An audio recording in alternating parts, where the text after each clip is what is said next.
सामान्य ज्ञान परीक्षा इयत्ता 3री माध्यम मराठी। आता मराठीचा पुढचा घटक यामध्ये आपण बघतोय व्यवसाय एक कविता, त्यातली पहिली बघतोय आपण। जंगलात एकदा भरला बाजार, प्राणी जमले 1,500, धापा टाकत आली शेळी, म्हणते कशी घ्या ना केळी, ऐटीत विकतो तांबडा घोडा, लस्सी सरबत लिंबू सोडा, झाडाखाली एक मांजर, विकत बसले तांबडे गाजर, अचानक मोठा पाऊस आला, बाजार सगळा वाहून गेला। अशा प्रकारे कविता दिलेली आहे आणि त्यावर आधारित 3 प्रश्न आहेत। पहिला प्रश्न, घोडा हा प्राणी काय विकत नाही?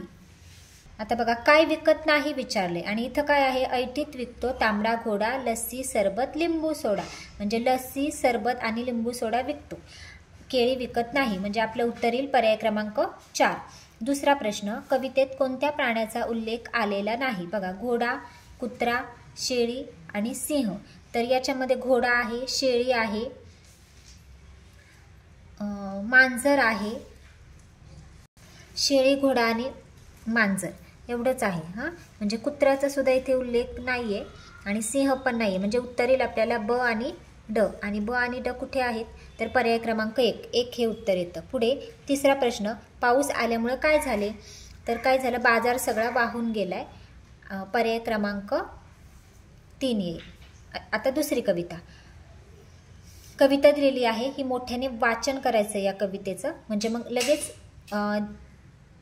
कवितेचं एकदा वाचन केलं, 2 ते 3 मिनिटं गेले कविता वाचन करायला तरी चालेल, म्हणजे प्रश्नांची उत्तरं पटकन आपल्याला सापडतात। ठीक आहे, कविता वाचून दाखवते मी तुम्हाला आता। गाडी आली गाडी आली, गाडीमधून मामी आली, मामी आली तुरू तुरू, तिच्यासाठी कॉफी करू, गाडी आली मामीचीही स्वारी आली, मामा आला तरा तरा, त्याच्यासाठी करू शिरा, गाडी आली गाडीमधून आजी आली, आजी आली हळूहळू, तिच्यासाठी भजी तळू, गाडी आली गाडीमधून दोघे आले, बाबा पुढे आई पाठी, तिच्या पाठी माझी मिठी। आता पहिलं, कवी कोणाला मिठी मारणार आहे? तर बघा, लास्टला आहे इथं, बाबा पुढे आई पाठी, तिच्यासाठी माझी मिठी, आईला। कवी कोणाला मिठी मारणार आहे? आईला, म्हणजे आपलं उत्तर आहे पर्याय क्रमांक 4। मग आपल्याला इथे पर्याय क्रमांक जे 4 नंबरचं वर्तुळ आहे ते इथं रंगवायचं आन्सर शीटमध्ये। दुसरं, कॉफी कोणासाठी करायची आहे? तर बघा, इथं मामी आली तुरू तुरू, तिच्यासाठी कॉफी करू, म्हणजे मामीसाठी, पर्याय क्रमांक 2 उत्तर येईल। तिसरं, गाडीमधून कोण व्यक्ती आली? आता बघा, मामा, काका, आई आणि आजी। तर याच्यामध्ये कोण व्यक्ती आली विचारले त्यांनी, तर बघा, मामा आलेला आहे, त्याच्यानंतर आई आलेली आहे, आजी आलेली आहे, काकाचा उल्लेख इथे कवितेमध्ये नाहीये, म्हणून आलेली विचारले, म्हणून अ, क आणि ड, अ, क, ड, म्हणजे पर्याय क्रमांक 4 हे उत्तर येईल। आता कविता क्रमांक 3 बघूया आपण।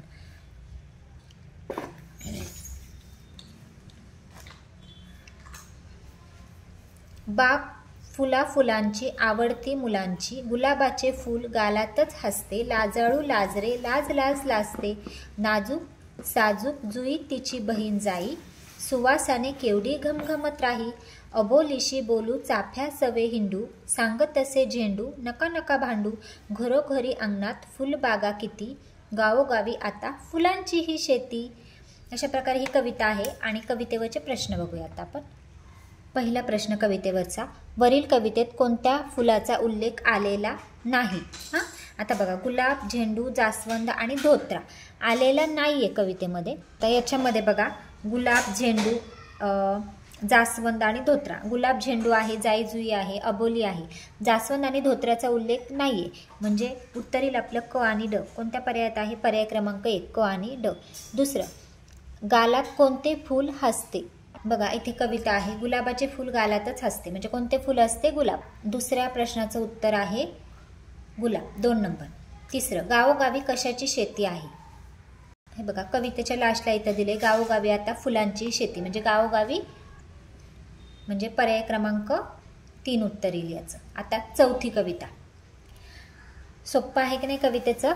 आता बघा, कविता क्रमांक 4, 2 पाय छोटे 2 पाय मोठे, कांगारूच्या पोटाला पिशवी कोण शिवते, एवढासा ससा त्याचे एवढे मोठे कान, एवढा मोठा हत्ती त्याचे शेपूट मात्र लहान, एक डोळा बंद करून बगळा बसतो टपून, पाठीवरचं ओझं कसं कासव ठेवते जपून, पंख असून शहामृग उडत नाही कसं, कुणी दिली मोराला ही रंगीत पिस. आता पहिलं, वरील कवितेत कोणत्या प्राण्याचा उल्लेख आला आहे. आता बघा, कोणत्या प्राण्याचा उल्लेख आला आहे विचारले त्यांनी आपल्याला. आता बघा, याच्यामध्ये कांगारू, गाढव, कासव आणि कबूतर. कबूतर तर पक्षी येईल. मग बघा, पहिल्यामध्ये कांगारू आलेला आहे पहिल्या कडव्यामध्ये. नंतर इथे ससा, त्याचा उल्लेख आहे. आपल्या पर्यायात ससा नाही आहे. त्याच्यानंतर कासव, पाठीवरचं ओझं कसं कासव ठेवते जपून, कासवचा उल्लेख आहे, म्हणजे कांगारू आणि कासव येईल. आणि शहामृग हे पण पक्षी आहे, म्हणजे अ आणि क उत्तर येईल आपलं, म्हणजे पर्याय क्रमांक 3. आता दुसरा प्रश्न, रंगीत पिसे कोणाला दिली. पंख असून शहामृग उडत नाही कसं, कुणी दिली मोराला ही रंगीत पिसे. रंगीत पिसे कोणाला दिली तर मोराला, पर्याय क्रमांक 2. तिसरं, कासव काय करतो. आता बघा, कासवाचं इथं आहे. पाठीवरचं ओझं कसं कासव ठेवतो जपून, म्हणजे पर्याय क्रमांक 3, पाठीवरचे ओझे जपून ठेवतो. अशा प्रकारे आता आपण ह्या 4 कविता बघितलेल्या आहेत. व्यवस्थित कविता वाचन करायचे आणि त्यावरचे प्रश्न सोडवायचे, म्हणजे मार्क्स इथले जात नाहीत. पैकीच्या पैकी मार्क्स तुम्हाला या कवितामध्ये मिळू शकतात.